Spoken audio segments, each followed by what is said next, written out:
नमस्कार. श्री स्वामी समर्थ. आज आपण बघणार आहोत स्वामी समर्थ महाराज हे भक्तांचे उद्धार कसे केले ते आपण जाणून घेऊयात. चला तर बघूयात. भिवू नकोस, मी तुझ्या पाठीशी आहे, असा आश्वासन देणारे श्री स्वामी समर्थ महाराज हे अनेक श्रद्धाळूचे श्रद्धास्थान श्रीपाद वल्लभ व नरसिंह सरस्वती यांच्या नंतरचे भगवान श्री दत्तात्रयांचे तिसरे पूर्ण अवतार आहेत अशी मान्यता आहे. अक्कलकोट येथील खूप काळ वास्तव्य केलेले गाणगापूरचे श्री नरसिंह सरस्वती हेच नंतर श्री स्वामी समर्थांच्या रूपाने प्रकट झाले असे म्हणतात. मी नरसिंह भगवान असून श्रीशैल्य जवळील वर्दळी वनातून आले आहे. हे स्वामींचे उद्गार ते नरसिंह सरस्वतीचे अवतार असल्याचे सुचवतात. तसेच श्री स्वामी समर्थ 19व्या शतकात होऊन गेले. विविध ठिकाणी स्वामी विविध नामांनी ओळखले गेले. महाराष्ट्र व कर्नाटकच्या दत्त प्रसारात केले. तसंच 1866च्या सुमारास स्वामी समर्थ अक्कलकोटास आले. मंगळवेढ्याहून पहिल्यांदा जेव्हा अक्कलकोट नगरीत आले तेव्हा त्यांनी गावातील खंडोबा मंदिरात मुक्काम केले.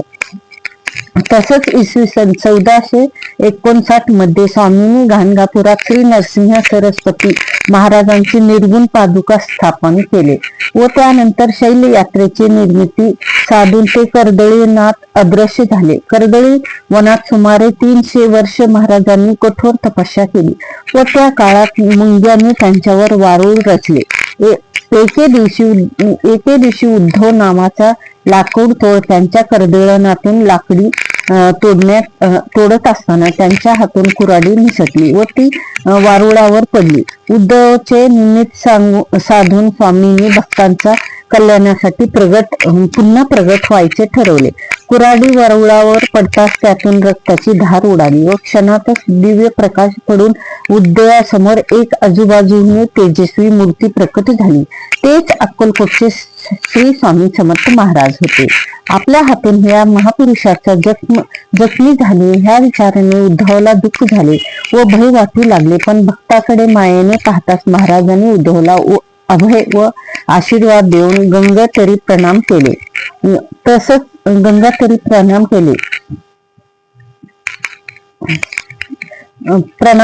व भक्ताकडे मायेने पाहिले व महाराजांचे उद्धव आधी आशीर्वाद दिले.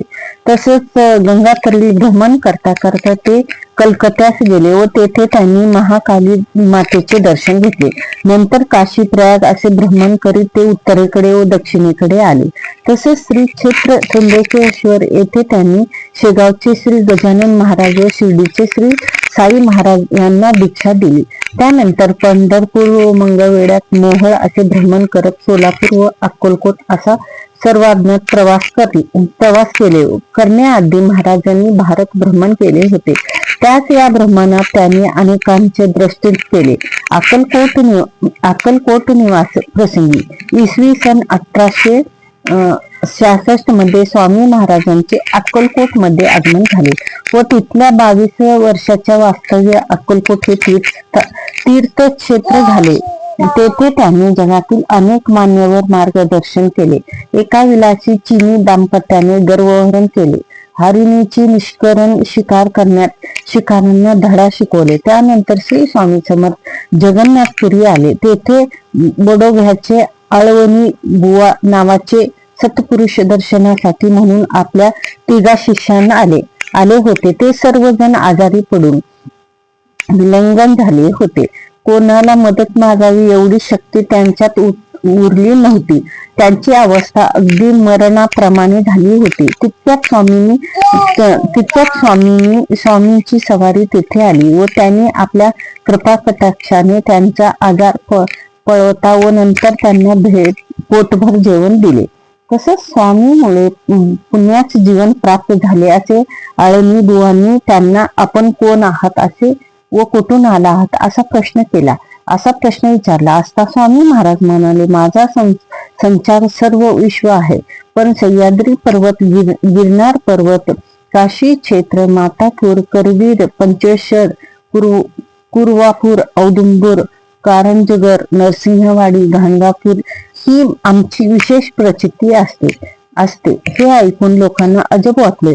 आळणी बुवांनी तर महाराजांनी दिलेले उत्तरावरून ते खुद्द नरसिंह सरस्वती आहेत असा निश्चय काढला.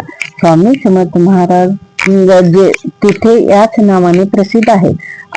अळवणी बुवांनी घडलेले सार वृत्त बंडोदास जाऊन लोकांना सांगितले. पुढे अळवाणी बुवांनी स्वामी समर्थ महाराजांचे भक्त म्हणून ख्याती मिळाली. तसंच नारायण सरोवर स्नान करण्यात महिमा मोठा होता. तेथे स्नान करण्यास भाविकांची नेहमी गर्दी असे. तेथेच महत् भरपूर होते. घेतल्याशिवाय कोणालाही स्नान करू देत नसे.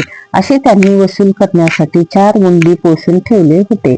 स्वामी समर्थ तेथे स्नानाला आले तेव्हा त्या गुंडांनी त्यांना अडविले व पैसे मागितले. स्वामी समर्थांजवळ कुठून पैसे असणार ते काहीही न बोलता स्नानासाठी तलावाकडे निघाले. ते पाहून गुंडाचे पित्त खळबळले. ते त्यांनी मारायला धावले. तेवढ्यात स्वामींनी त्यांच्यावरून उडी मारली व तलावात पाण्यावर आपली बैठक मांडली. ती किमया पाहून गुंड व त्यांना पोसणार महत तळ्यावर आले. ते स्वामी समर्थ महाराजांना शरण गेले. अशा प्रकारे स्वामींनी लोकांवर भक्ती मार्गास लावले. तीर्थक्षेत्रात ठिकाणी राहून अधर्म करणारे मजुरांना वाटणीवर आणले. धर्माचे सत्य स्वरूप लोकांना समजून सांगितले. श्री स्वामी समर्थ महाराजांनी रविवार 30 एप्रिल 1858 रोजी अक्कलकोट येथे वटवृक्ष समाधी मठस्थानी महाअध्य केले. आपले अवतार कार्यातील समाप्ती केले. नंतर श्री स्वामी समर्थ महाराज यांचे परमशिष्य चोपाळ्या यांच्या निवासस्थानी जवळ स्वामींना अस्मयी करण्यात आले. असे म्हणतात की स्वामी महाराज पुन्हा कर्दळी वनात लुप्त झाले तरी देखील आजही ते समस्त भक्तांच्या पाठीशी सदैव उभे आहेत. म्हणूनच तर स्वामी बद्दल म्हणताना स्वामी महाराजांना हे आपल्या भक्तांचे खूप उद्धार केलेला आहे. स्वामी समर्थ महाराजांची जितकी लीला तुम्ही पाहाल तेवढी अनोखी आहे. तुम्ही त्यांचे जितके सेवा कराल तेवढं तुमचं उद्धार होईल. तुम्ही स्वामी समर्थ महाराजांची काही सेवा करून बघा. तुम्हाला काही नाही झालं तर एक माळ तुम्ही स्वामी समर्थ महाराजांचा जप करून पहा. तुमचं जीवनात जे जे चमत्कार घडतील ते तुम्ही पहा. व्हिडिओ आवडल्यास लाईक, शेअर, सबस्क्राईब करा. श्री स्वामी समर्थ.